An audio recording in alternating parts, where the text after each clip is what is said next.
Fue un evangelio que llegó desde la isla del encanto, dígase la isla de Puerto Rico. El evangelio que trajeron fue un evangelio de avivamiento, fue un evangelio de movimiento, fue un evangelio de predicación constante. No fue exactamente esa parte del evangelio estudiosa. Ellos se enfocaron en un solo pilar, el pilar de la unción y del poder, pero desfasaron o no le dieron tanta importancia o preponderancia a lo que tenía que ver con el manejo de las sagradas escrituras, la ética, el protocolo. De igual forma es un error nosotros satanizar, considerar como representantes del diablo aquellos que quieren hacer un buen trabajo para el Señor y que quizá discrepan de nosotros simplemente por su estilo de vestimenta, por su forma de ser. Si tú notas, la única diferencia que existe entre una persona llamada liberal y una persona llamada conservadora, entonces, teniendo tanta unción, siendo tan ungidos, teniendo tanto de Dios, nosotros venir a discriminarlos simplemente por la forma en que visten, eso es algo que tenemos nosotros que analizarlo para no errar en lo que tiene que ver con el fanatismo, que sería algo realmente paupérrimo.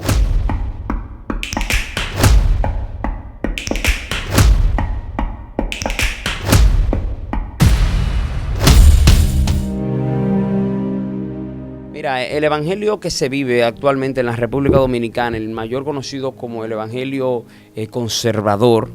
como el evangelio RT, el evangelio sana doctrina, que mucho se menciona y que ha tomado una fama muy preponderante y vertiginosa en los últimos días, se debe al tipo de evangelio que trajeron los fundadores del evangelio aquí en la República Dominicana cuando fue traído, de acuerdo a las investigaciones, hacia el año 1917,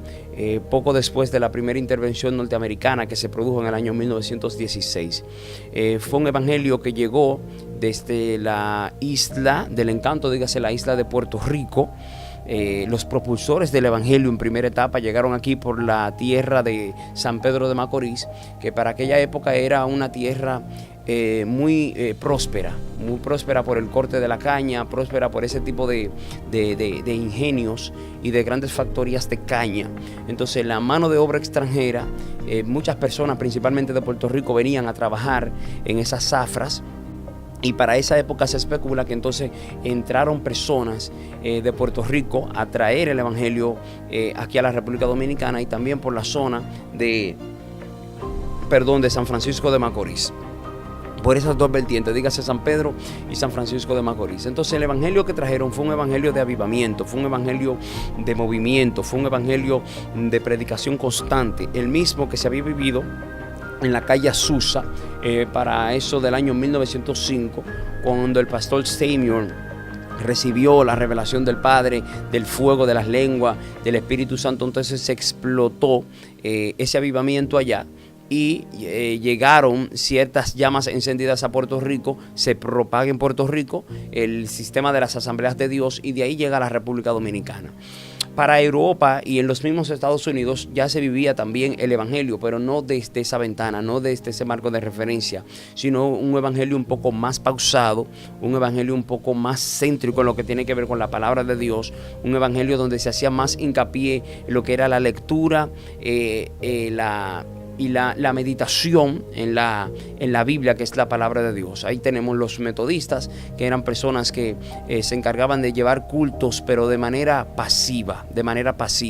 Era un evangelio que tenía un poquito más de acceso a la parte alta de la sociedad y muchas personas vivían el evangelio, pero no de la manera que se comenzó a vivir con el avivamiento de Azusa. En otras palabras, lo que decimos es que la parte del evangelio que llegó aquí a la República Dominicana no fue exactamente esa parte del evangelio estudiosa, ¿no?, que era en la mayoría de los casos llevada por los bautistas allá en Estados Unidos, sino esa parte del evangelio de la unción, del poder y del fuego, que fue lo que vino como resultado de la inclusión de esos hermanos de Puerto Rico que se recibieron ese evangelio allá también por personas que llegaron allá y ese mismo evangelio fue que trajeron aquí. Al traerlo aquí y comenzar a diseminarlo y las personas a ver manifestaciones de Dios, poder de Dios y autoridad de Dios, ellos se enfocaron en un solo pilar, el pilar de la unción y del poder, pero desfasaron o no le dieron tanta importancia o preponderancia a lo que tenía que ver con el manejo de las sagradas escrituras, la ética, el protocolo y ese tipo de factores que también forman parte del compendio. Se fue diseminando, las iglesias fueron creciendo bajo esa sola visión, ese código de vestimenta, ese código de expresión, ese código de vivir bajo ese fuego, bajo esa llama, y así se fue expandiendo hasta que se normalizó la idea de que de la única manera que se puede vivir el evangelio es de esa forma, ¿no? Así fueron creciendo las iglesias, así se fueron desarrollando las iglesias, obviando parcialmente lo que es el conocimiento sistemático de las Sagradas Escrituras. El tiempo fue cambiando y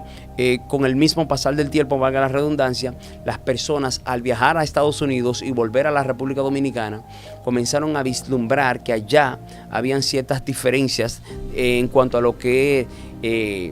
llevar el evangelio, porque aquí se vivía de manera muy conservadora y en Estados Unidos se vivía de una manera un poquito más liberal, si se me permite el término. Entonces, al ver ellos eso allá y darse cuenta de que ellos también tenían la unción y que también tenían el poder, entonces tratan de traer eso aquí a la República Dominicana para dar a entender la otra cara que todavía no había sido demostrada, que todavía no había quedado en evidencia. Cuando tratan de traer esa cara del evangelio aquí, entonces la gente se sorprende y lo que ve es como un antagonismo al evangelio que ya ellos conocían. No era que no existía, no era que no estaba, no fue que vino un cambio muy significativo. Eso siempre existió, eso siempre se vio, eso siempre se manifestó. Lo que pasa es que nosotros, al ser un país del tercer mundo y no tener mucha relación, por lo menos las personas pobres como nosotros, no tener mucha incubación o relación con el primer mundo, no habíamos podido ver ese cambio o esa forma de vivir el evangelio como tal, y estábamos acostumbrados a una sola manera. Ahora, cuando tenemos de frente las dos maneras, una manera liberal y una manera conservadora, muchos han considerado que la manera liberal es una apostasía, es algo que no es bíblico según ellos, es algo que no es real, es algo que es incluso hasta de Satanás lo han llegado a tildar. Lamentablemente el caso, porque simplemente es un cambio de apariencia. La esencia en cuanto a lo que tiene que ver con las escrituras, el amor por Dios, etcétera, sigue siendo el mismo. Cuando usted analiza los grandes hombres de Dios que llevaron avivamiento a grandes naciones, como es el caso de John Wesley, como es el caso de Spurgeon, como es el caso de Jonathan Edwards, como es el caso de la misma Kathryn Kuhlman, fueron personas que si llegaban a la República Dominicana en una época como esta, la iban a considerar como personas como personas modernas, como personas mundanas o hasta como personas liberales. Sin embargo, todavía hoy no hemos podido vislumbrar con mucha evidencia que se haya levantado un varón, como por ejemplo el caso de Spurgeon, con esa unción y esa pasión por predicar. No me he visto tampoco que se ha levantado un varón como Jonathan Edwards, ni tampoco un varón como John Wesley, que eran personas que en su forma de ser eran muy parecidas a sol del día de hoy a las personas que se ven por ahí como común y corriente. Entonces, siempre hemos dicho que no es un caso meramente que tenga que ver con la apariencia física, aunque es importante, es súper importante, y la importancia de la apariencia física la podemos citar en otro video, en otra entrevista, en otro contexto, pero aquí lo que queremos citar es que es un error nosotros querendo nomenclarnos con el mundo, pero de igual forma es un error nosotros satanizar, considerar como representantes del diablo aquellos que quieren hacer un buen trabajo para el Señor y que quizá discrepan de nosotros simplemente por su estilo de vestimenta, por su forma de ser. Si tú notas, la única diferencia que existe entre una persona llamada liberal y una persona llamada conservadora radica en el hecho de la apariencia física. He visto, en estos días estaba estudiando a una agrupación llamada Generación 12, si mal no recuerdo son de Colombia, aunque también tienen unos cuantos integrantes, digamos, norteamericanos, colombianos, están ligados ahí, estuve investigando, y son unas canciones que honestamente te conectan con el cielo, son unas canciones que te conectan con el Padre, que te llevan al más allá, son unas canciones que se interiorizan en ti y te hacen sentir cosas que tú jamás has sentido, unas canciones del mismo cielo letras que tienen que ver con la Biblia de manera directa. Es algo increíble, súper increíble. La forma en que esa gente canta, la forma en que esa gente transmite el mensaje de Dios por medio del canto. Son salmistas realmente ungidos. Sin embargo, su apariencia física discrepa de lo que normalmente la iglesia conservadora aquí en la República Dominicana considera como personas cristianas genuinas. Sin embargo, cuando usted estudia la vida de esas personas, o cuando usted denota la vida de esa persona a través de las canciones que ellos cantan y cómo la cantan, usted puede ver que son personas íntegras. Usted puede ver que son personas que realmente tienen una relación muy personal con el Padre, porque para cantar lo que cantan y decir lo que dicen como lo dicen, lo que transmiten solo y únicamente puede venir cuando una persona tiene una relación con el Padre de manera muy pero muy personal. Entonces, teniendo tanta unción, siendo tan ungidos, teniendo tanto de Dios, nosotros venir a discriminarlos simplemente por la forma en que visten, eso es algo que tenemos nosotros que analizarlo para no errar en lo que tiene que ver con el fanatismo, no errar en lo que tiene que ver con el extremismo, que sería algo realmente paupérrimo en cuanto a lo que tiene que ver con una buena vinculación de cristianos de una rama con cristianos de otra. Nosotros debemos respetar, estamos llamados a respetar. Dijo Benito Juárez, ese gran pensador mexicano, si mal no recuerdo, que entre los pueblos, que tanto en los pueblos como entre las personas, el respeto al derecho ajeno es la paz. Yo no estoy llamado tanto a soslayar, a calificar o a discriminar o a criticar a personas que discrepan en su forma de ser conmigo, ya sea en su forma de vestimenta o en su estilo de vida. Lo que yo estoy llamado es a orar por aquellas personas que no están caminando de acuerdo como yo creo que deberían caminar, y simplemente limitarme a tratarlos con amor y a tratarlos con respeto, que es lo que se debe hacer en todo caso. Dios se va a encargar en su misericordia de completar y de hacer su obra. El libro de Hechos dice que Dios se agrada de toda persona que en toda nación y en toda lengua, que en toda cultura hace su voluntad y le agrada en palabras y de todo corazón. Así que debemos nosotros cuidarnos y entender cuál es el trasfondo del evangelio que aquí en la República Dominicana nosotros tenemos. Viene un despertar, viene un nuevo avivamiento y esperamos nosotros formar parte de todo eso que se aproxima. Así un despertar como en la época de Billy Graham, que era un predicador de masas, que predicaba la palabra por todo lo alto, y cuando veíamos su forma de ser, su apariencia física, también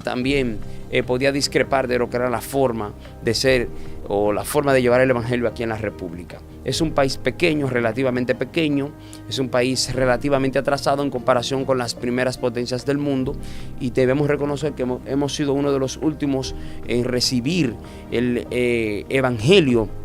de la salvación. El evangelio llega aquí, recordemos, después de Inglaterra, después de Francia, después de Europa, prácticamente completo, ¿no? Después de los Estados Unidos. Nosotros somos una generación que recibió el evangelio prácticamente de último, y que estamos haciendo la diligencia de poder vivirlo de manera que